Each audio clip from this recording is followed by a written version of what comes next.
Et oui, dans un mois, le 25 mai, vous serez de nouveau appelés aux urnes. Les élections européennes approchent. L'occasion pour nous de recevoir sur ce plateau Karima Delli, députée européenne, originaire de Tourcoing, élue en 2009. À 34 ans, Karima Delli se présente pour un nouveau mandat et elle sort un livre.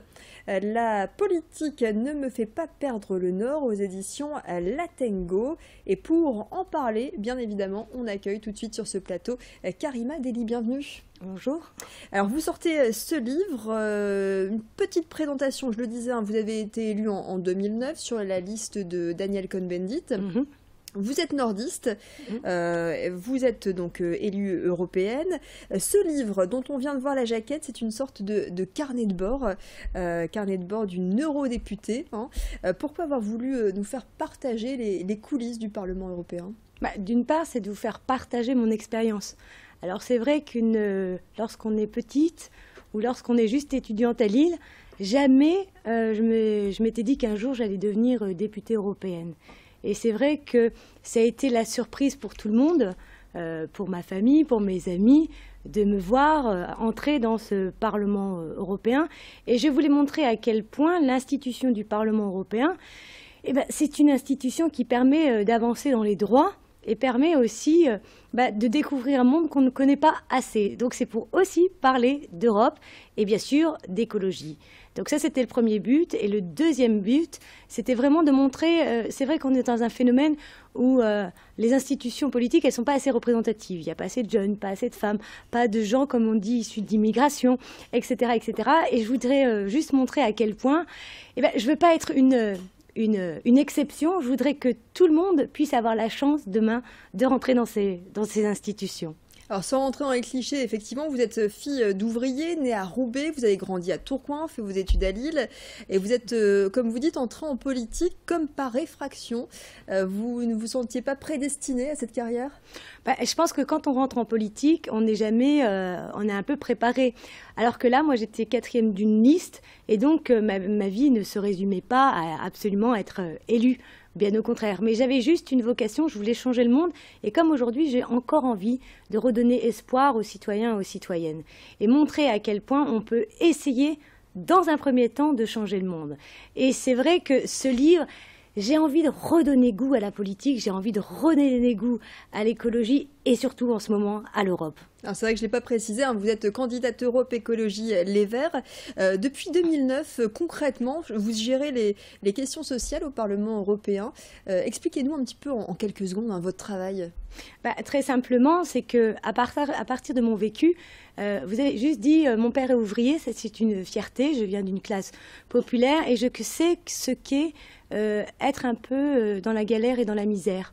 Et ces sujets-là me touchent. Et aujourd'hui, je ne veux pas que, même dans notre euro-région, ou partout en France comme en Europe, je ne veux pas que les gens souffrent. Je suis dans un horizon où les gens aillent mieux, vivent mieux. Et donc au Parlement européen, je suis membre de 2 commissions, notamment la commission du développement régional, c'est un peu technique, c'est celle qui va s'occuper des financements européens. Et une autre, c'est la commission de l'emploi et des affaires sociales, où là je me suis attaquée à des sujets du quotidien, notamment la question du logement, la question des sans-abri, la question aussi de l'emploi des jeunes et surtout la question pour moi qui est fondamentale des conditions de santé et de sécurité au travail. Et on le voit ici dans notre région, quand on pense aux affaires comme l'amiante, on ne peut être que motivé pour dire plus jamais ça.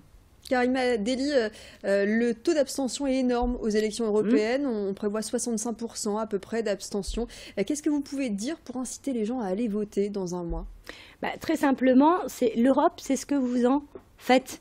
Et donc, si vous n'allez pas voter, vous allez laisser notamment les clés à des eurosceptiques ou à des conservateurs ou à des gens qui ne bosseront pas au Parlement européen pour votre intérêt, parce que le député européen, il travaille dans l'intérêt général.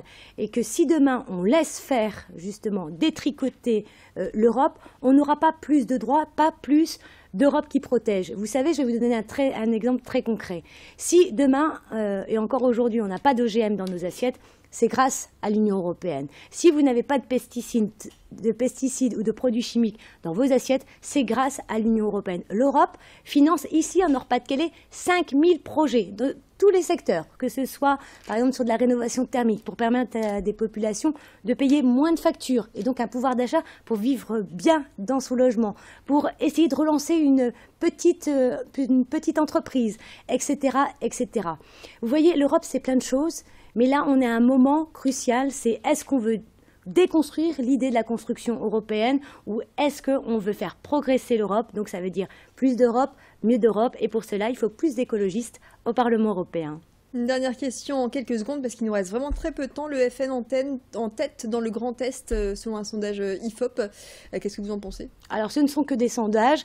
À nous, justement, de montrer et de tordre le cou à ces sondages et de montrer que voilà, il y a des Européens qui sont convaincus, qui veulent aller plus loin, plus vite, parce que l'Europe, c'est quand même un projet, et derrière, il y a des valeurs, les valeurs de la paix, les valeurs de la solidarité, et nous, on ne veut pas du repli avec des frontières, avec une sortie de l'euro qui serait catastrophique, mais vraiment un rêve de partage, et je pense que les écologistes sont à même de relancer ce rêve européen. Je rappelle votre livre, Karima Delli, La politique ne me fait pas perdre le Nord. Et puis je rappelle également que vous serez ce lundi à 18h30 à Villeneuve-d'Ascq, à la salle Marianne, pour participer à un débat, un euro-débat, on va dire, avec d'autres candidats à cette élection européenne. Oui. Merci beaucoup d'être venu sur ce plateau. À vous. À bientôt. Et l'actualité continue. Restez avec nous.